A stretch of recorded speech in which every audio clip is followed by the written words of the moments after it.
Before 1900, women had no rights. They had to cook for their families, keep the household clean, and raise their children. Few women were allowed to go to college, but some of that was about to change.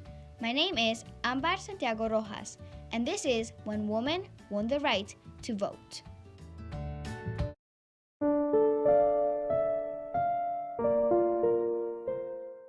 Susan B. Anthony, Elizabeth Cady Stanton, Lucy Stones, and Alice Paul, and many more women fought in the USA for the right to vote, from 1848 to 1920.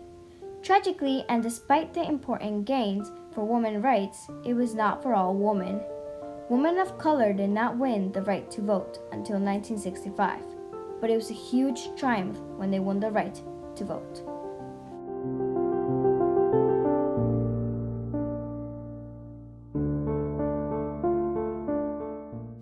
During the 19th century, the suffrage movement gave birth to two main women groups.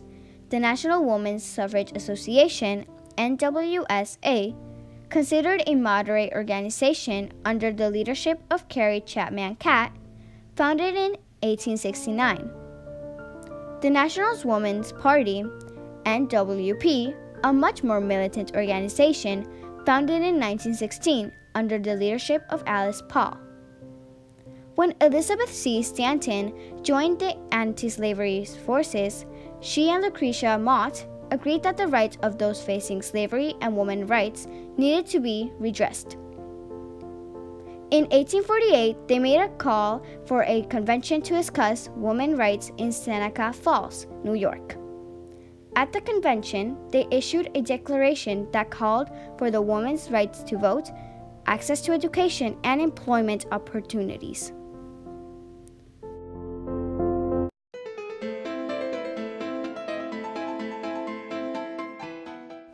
Women decided to take action.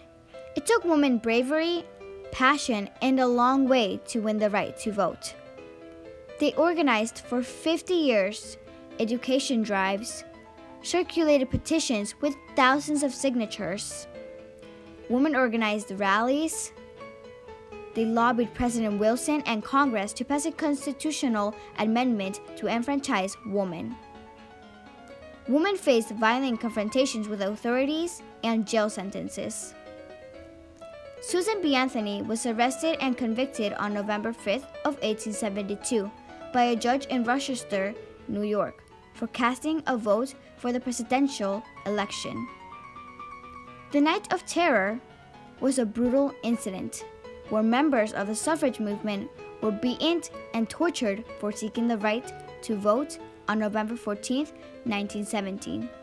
Once in jail, suffragists were forcibly fed rotten food and exposed to cold temperatures. Activist Alice Paul, among others, did a hunger strike. She was tied up to a chair to forcibly be fed with a tube.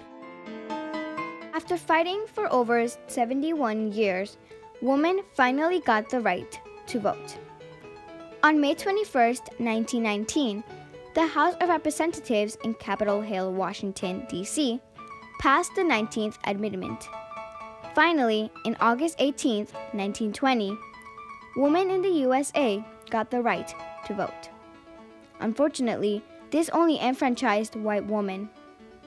Both women and men of color were excluded from this right to vote until March 15, 1965. Roll, Jordan, roll, my soul arise and ever Lord.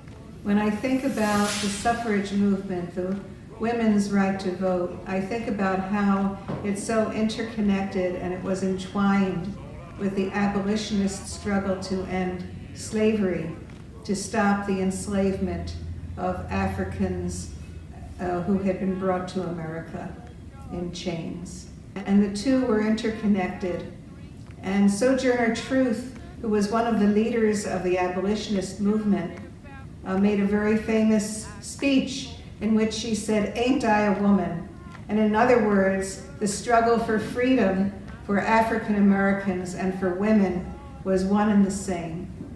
And when we go forward fast to the civil rights movement of the next century, we see that the struggle for voting rights for African Americans and the Civil Rights Act was very much interconnected with the rights of women to vote and have a voice.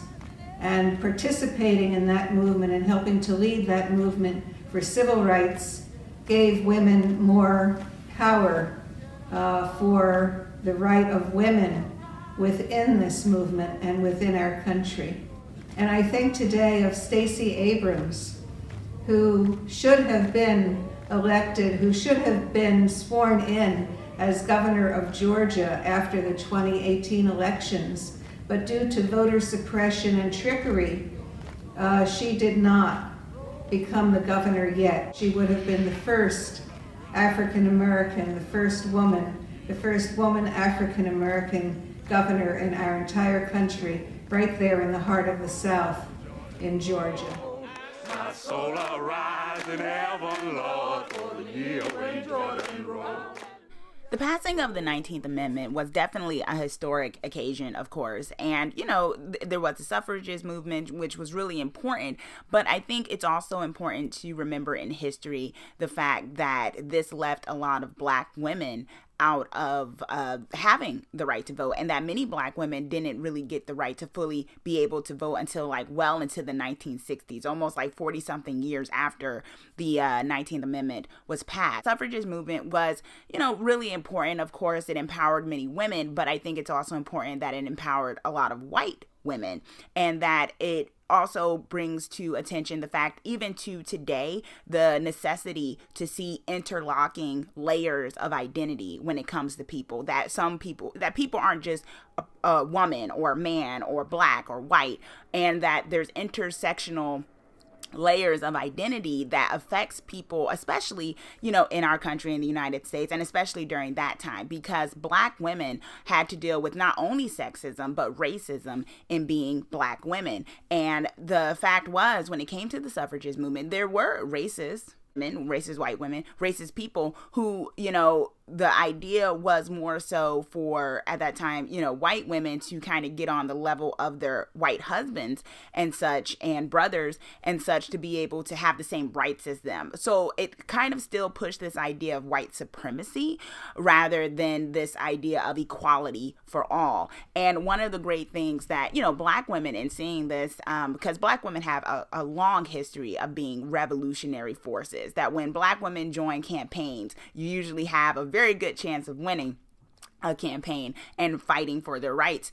And the power to vote was essential to be able to get representation in that could protect the rights of Black people and the rights for all people, and including the oppressed. And we see the fruits of that labor today in the year 2019, where Black women are one of the, if not the largest voting bloc when it comes to the elections, very much using and empowering our vote, and not only empowering our vote, but also running for office and winning, because we've seen a historic case of Black women running for office and gaining office. And so that builds on the history of Black women fighting for the right to vote, even though we weren't necessarily included in the 19th Amendment when it was first passed. Yeah, history definitely teaches us about our past, our present, and helps us in learning from our past to gain a better future.